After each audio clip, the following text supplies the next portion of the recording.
Pessoal, tudo bom?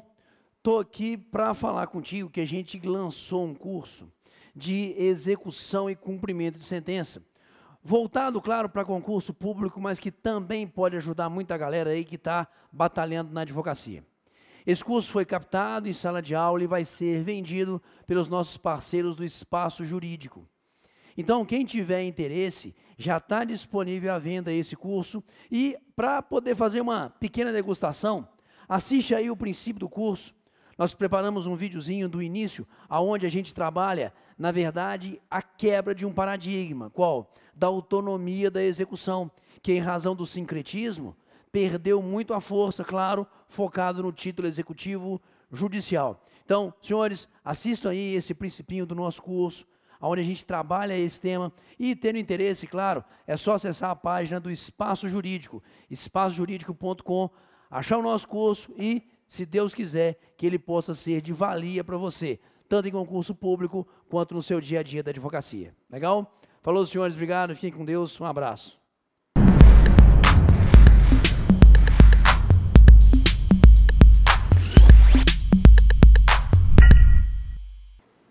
De novo, tudo bem? Tranquilo? Execução e cumprimento de sentença. Porque a gente tem que fazer um trabalho muito forte nesse conteúdo. Para quem se dedica à advocacia, para quem se dedica a concurso público. Porque cada vez mais, quando a gente pensa no ideário hoje de processo civil, que é a busca de um processo de resultado, a gente obrigatoriamente vai estar trabalhando com execução.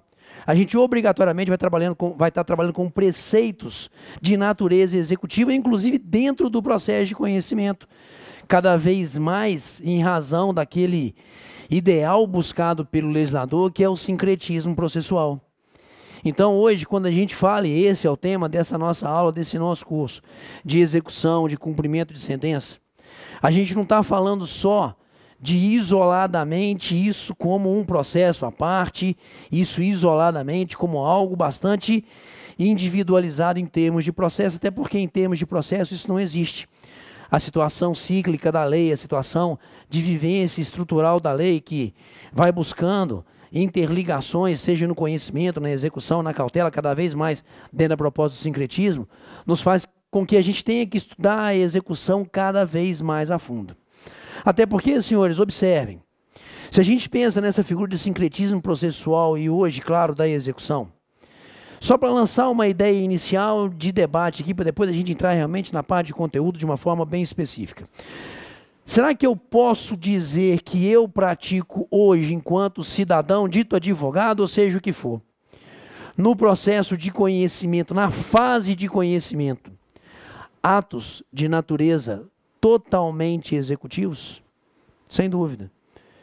Senhores, a quem veio do curso completo com a gente, quando a gente fala em antecipação de medidas e medidas antecipatórias, tutela antecipada, o que eu estou praticando ali é um ato de concretização de um determinado direito no mundo real.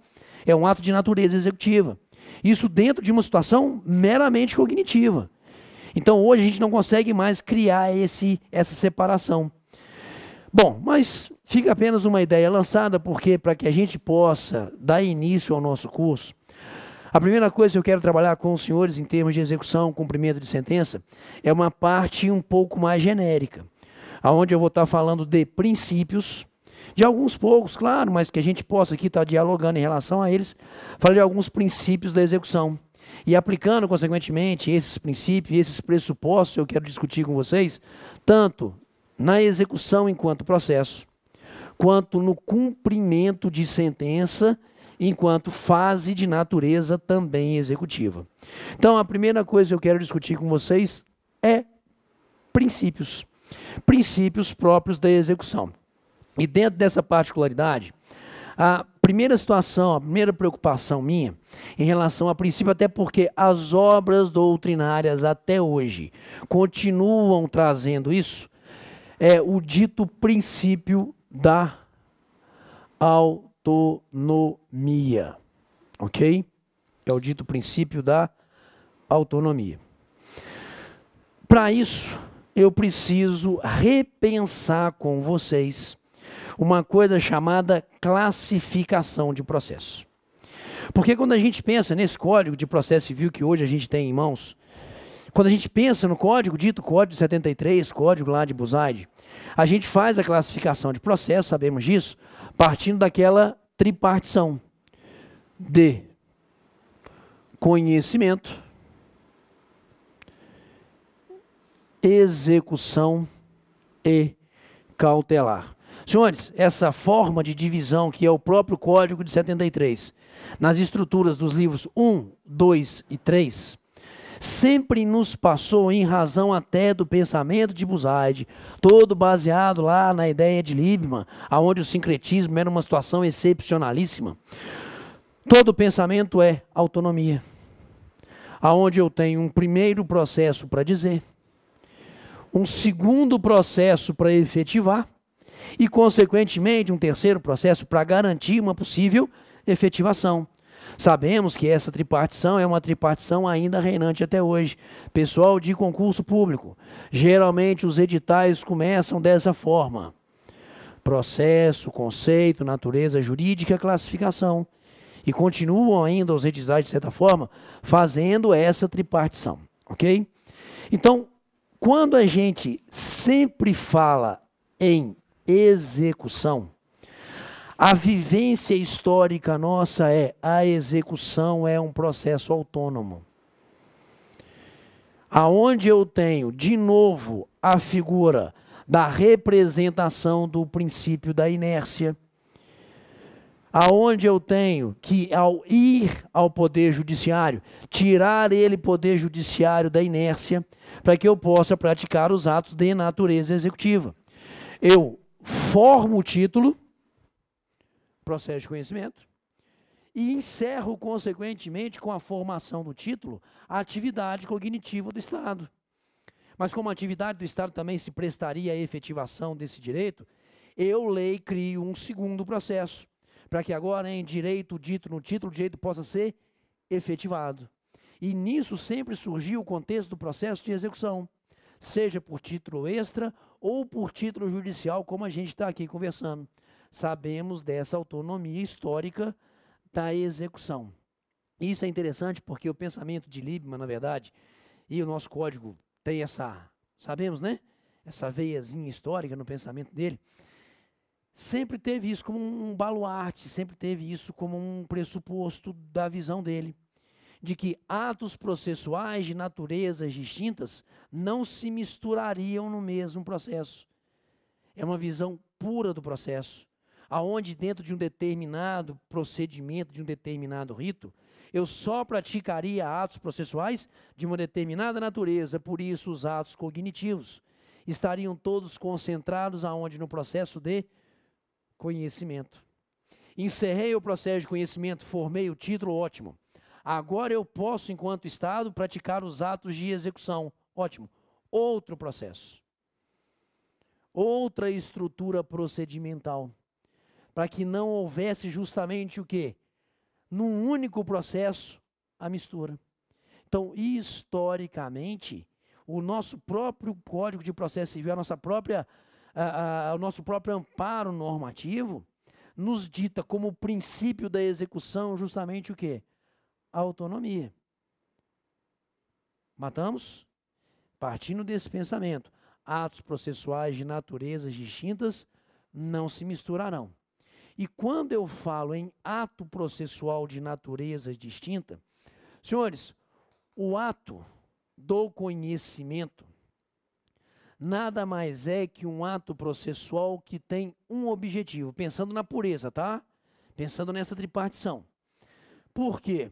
Porque o ato praticado no conhecimento teria como objetivo viabilizar a formação do título executivo. O ato processual idealizado na lei, previsto em lei, como ato do procedimento, tem esse objetivo. E, consequentemente, se ele busca, ou se buscaria através do processo de conhecimento, a formação do título executivo, esse ato processual não tem força coercitiva. O ato processual de natureza cognitiva se presta a viabilizar a possibilidade da declaração do direito. Então, ele não possui força coercitiva. Porque para que eu, Estado, possa atuar coercitivamente no mundo real, fazendo com que realmente o direito se concretize, eu preciso do título. Lembram da nulla executio sine título? O título representaria o direito, logo aqui o direito representado ele pode ser concretizado. Então, para que eu forme o título, os atos não teriam essa força. Os atos processuais, para que eu tivesse a formação dele, não teriam essa coercitividade. Entretanto, o direito dito, direito há de ser efetivado. Surgem os atos processuais de natureza executiva. Os atos executivos, esses sim, são atos coercitivos e que repercutem na realidade. São atos, na verdade, que transcendem o processo, não ficam apenas de forma endoprocessual, como a gente pode pensar nos atos de conhecimento, e esses atos de execução ultrapassam e atingem a realidade das pessoas no mundo empírico. Quer ver? É uma experiência que eu sempre gosto de trabalhar em sala de aula, quando eu estou tentando demonstrar a diferença desses atos. Conhecimento tem citação. Execução, e tem um raio do mosquito aqui me enchendo o raio do saco. Pronto? Execução tem citação. Senhores, omissão daquele cidadão citado no conhecimento. Essa omissão desse cidadão gera alguma repercussão no mundo real? Nenhuma. Ela gera efeitos dentro do processo. Eu falo, rolou revelia, e consequentemente eu posso gerar a partir daí os efeitos da revelia. Ótimo. Mas isso tudo está dentro do processo, e não extrapola, porque é um ato de natureza meramente cognitiva, se prestando apenas a viabilizar, dentro do contexto procedimental, a formação do título executivo. Muda para mim, pensa na execução do processo de execução. Citei o cidadão para 3 dias fazer o pagamento dele. E vou pensar na mesma omissão dele. Senhores, citação na execução, omissão do cidadão citado. Repercussão na realidade? Repercussão no patrimônio dele vai ser atingido. Ok? Porque se ele não cumprir aquele ditame ditado na execução, ditado na citação, eu, Estado, vou lá no mundo real e vou atingir o patrimônio dele com penhora. Observem a diferença da força do ato e da exteriorização dele ou não no mundo real. O ato de cognição, o ato cognitivo, o ato processual de conhecimento, é todo o ato processual, ele fica ali, ó. Ele só gera efeitos dentro do processo. Ele não possui nenhuma força coercitiva e, consequentemente, não se exterioriza no mundo real enquanto força. O ato executivo, não. O ato executivo foi feito para quê? Para modificação da realidade. O ato executivo foi feito para que esse comando ali trazido, seja por acordo das partes, título extrajudicial, ou por uma determinação judicial, sentença, para que isso agora se concretize, para que isso se efetive. Então, a autonomia ditada de forma histórica no nosso código pressupõe essa vivência. Um tipo de ato processual para eu declarar. Atos processuais agora que vão gerar essa repercussão. E atos processuais necessários à conservação para que eu possa gerar uma futura efetivação. Senhores, e daí se dita a autonomia e essa tripartição. Pegamos? Ótimo. Só que o processo civil dos ramos do direito, e aí vocês sabem como é que eu sou apaixonado com isso, é o que mais evolui, cara, sabe? Mais que o constitucional, mais que o administrativo, o processo civil é algo vivo, o processo civil é algo biológico. E já há muito tempo, aliás, apesar do pessoal não comentar muito isso, por N motivos, um dos primeiros que, de forma acadêmica, insiste no sincretismo processual, o professor Humberto Teodoro. Se eu não me engano, a tese de doutorado do professor Humberto, lá no Prisca Zero dos anos 80, já era pregando a figura do cumprimento de sentença, pregando a figura do sincretismo processual. Sob qual visão, senhores? Sob a visão de que essa autonomia, essa tripartição, não mais se justificaria dentro de um processo de resultado. Dentro de um processo aonde a minha visão enquanto cidadão operador do direito deixa de ser a função jurisdicional propriamente dito e passa a ser o cidadão, o destinatário da norma. Senhores, a partir do momento que a gente passa a viver um período democrático e começa a haver o debate cada vez mais acirrado de democracia, cidadania, a gente começa a se questionar enquanto poder judiciário. E a gente passa a tentar tirar o foco, na verdade, do processo, da atividade jurisdicional e pensar muito mais no jurisdicionado. Então, isso, em termos de norma, em termos de vivência do processo, repercute para mitigação dessa autonomia. Por que mitigação dessa autonomia?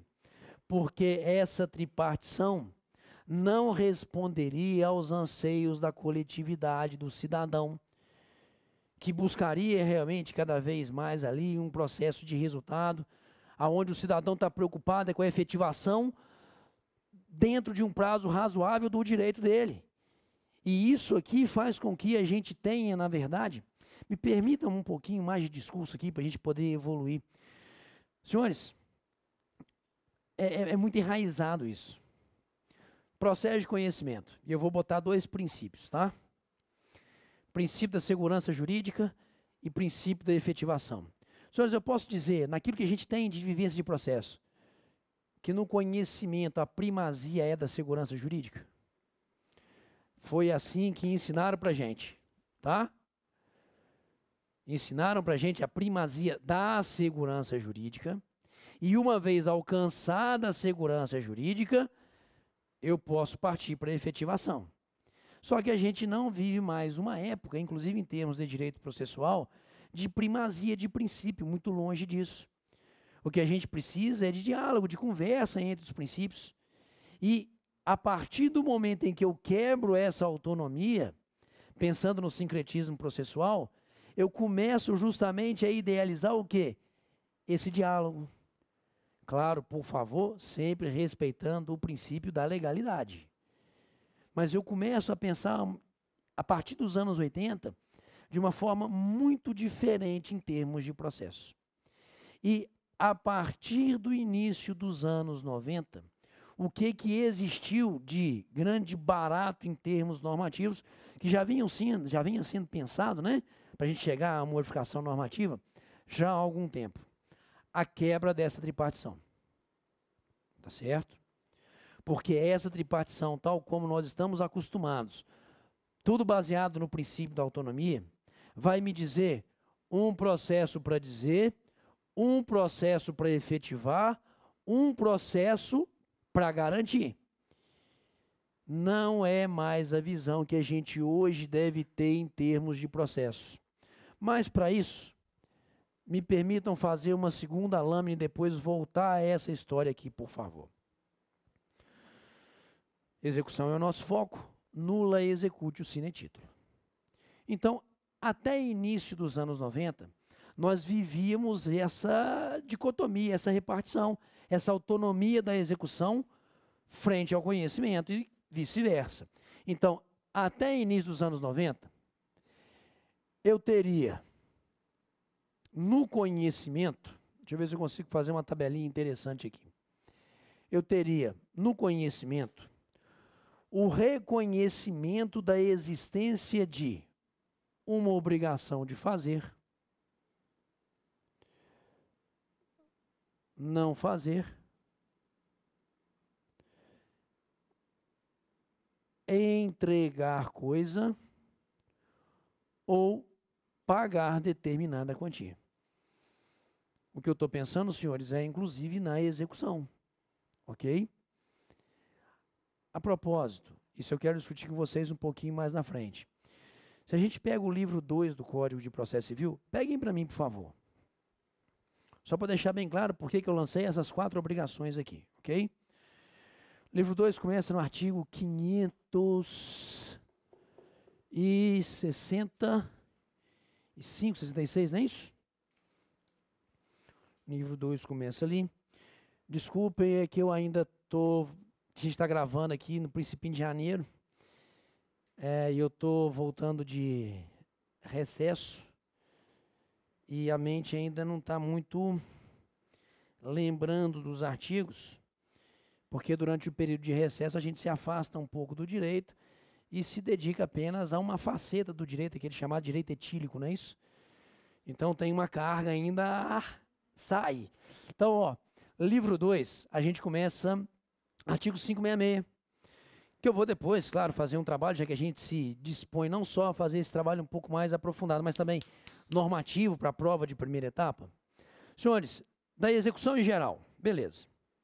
Partes, competência. Capítulo 2, que começa lá no 580, requisitos necessários para qualquer execução, não é isso? Ok? Título executivo. Aí a gente vai ao 591 e ele fala de responsabilidade patrimonial. Depois ele entra disposições gerais. E aí ele entra no 512 e seguintes das diversas espécies de execução. E aí a lei vai falar para a gente, 621, da execução para entrega de coisa, está ali a obrigação de entregar. Vai dizer para a gente depois, 632, da execução das obrigações de fazer e não fazer, está ali, ok? E chegamos ao capítulo 4, 646, da execução por quantia certa. Então, o que eu estou aqui criando com vocês nessa lâmina são as possíveis modalidades de execução, baseada justamente o quê?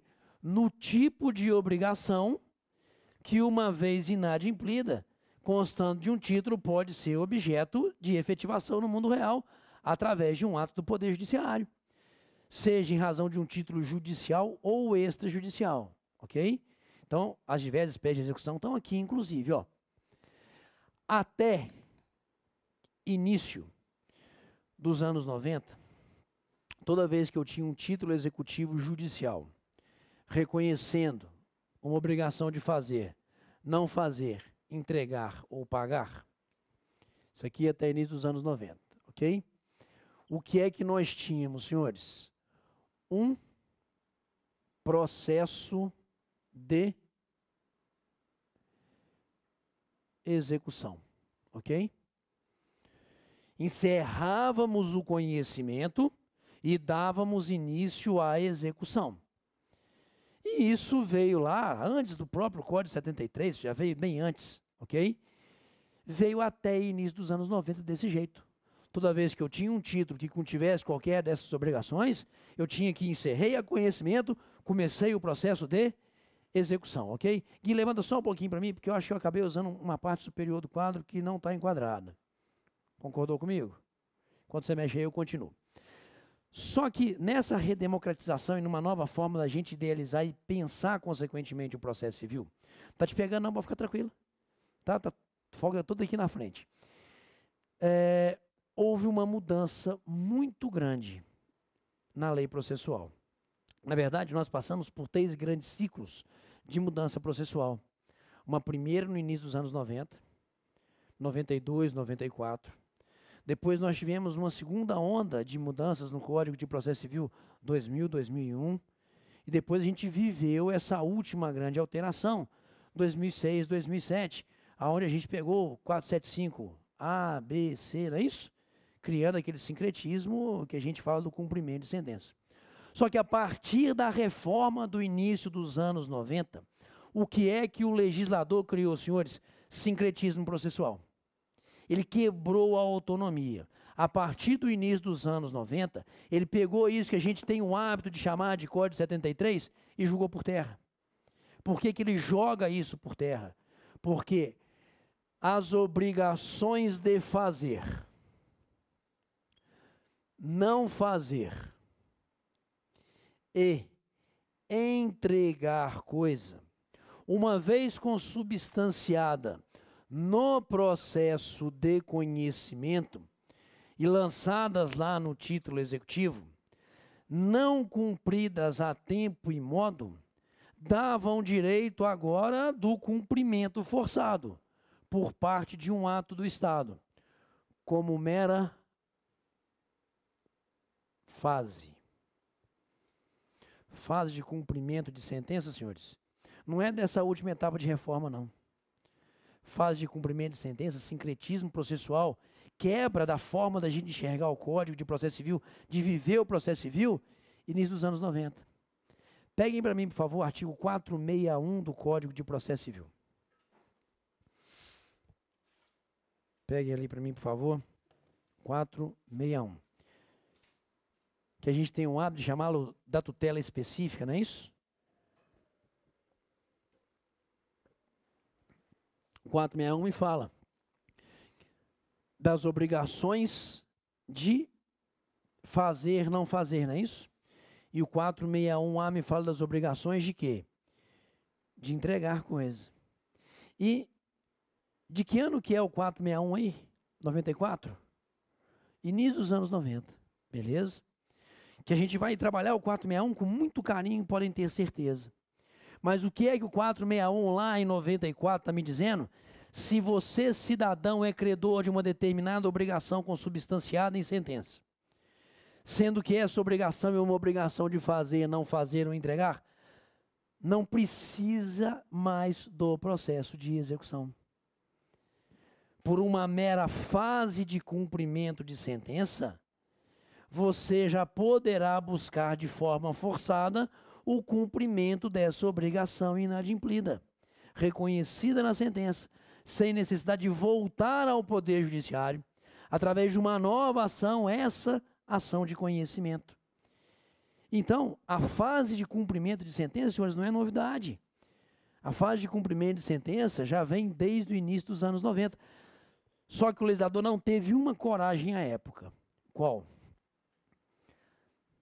A genérica obrigação de pagar, por isso que a gente fala, sempre falou do 461 como tutela específica, ok? A genérica obrigação de pagar ainda era, em sendo reconhecida em sentença e não sendo cumprida voluntariamente, para ser execução forçada, processo, não mera fase de cumprimento. Foi necessária uma terceira etapa de reforma, aí eu vou até melhorar, baixar aqui um pouquinho. Foi necessária uma terceira etapa de reforma. Essa última, 2006, 2007. A que pegou os 475 com penduricalhos, A, B, C e por aí afora, para que a gente tivesse agora nas obrigações de pagar também uma mera fase de cumprimento. Porque quando eu falo fase, eu penso em sincretismo. Quando eu falo fase de cumprimento, eu quebro a autonomia do processo de execução. Porque no próprio processo de conhecimento, eu já estou praticando atos de execução, atos coercitivos, atos de alteração da realidade, sem necessidade de um outro processo de execução. Quando a gente usa a expressão sincretismo é o quê, senhores? Mistura, não é isso? Exato, no mesmo processo eu estou misturando. Atos que não se misturavam, atos de conhecimento e execução. Então essa é a vivência normativa nossa. Até 90, total autonomia do processo de execução. A partir de 94, nessa primeira onda reformista, principalmente alterando 461 e 273 do Código de Processo Civil, as obrigações específicas de fazer, não fazer e entregar, consubstanciadas em sentença e não cumpridas voluntariamente, não eram mais buscadas de forma coercitiva através de um processo de execução, mas sim de uma simples fase de conhecimento.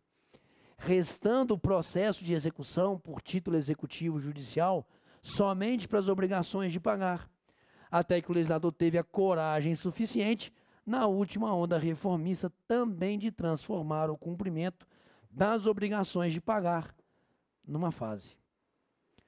Pegaram para mim essa vivência da história legislativa? A gente sempre tem que provar. 475I. 475I. Ô Gui, me faz um favor. Não, pode deixar a câmera. É que eu consegui, na minha destreza, fazer com que o mosquito entrasse dentro do meu copo de água. Se você puder fazer, a gente pedir rosa um outro copo lá, te agradeço demais, brother. Então, a 475I. Olha o que ele me fala. O cumprimento de sentença efetuar-se-á conforme previsto nos artigos 461 e 461A do Código de Processo Civil.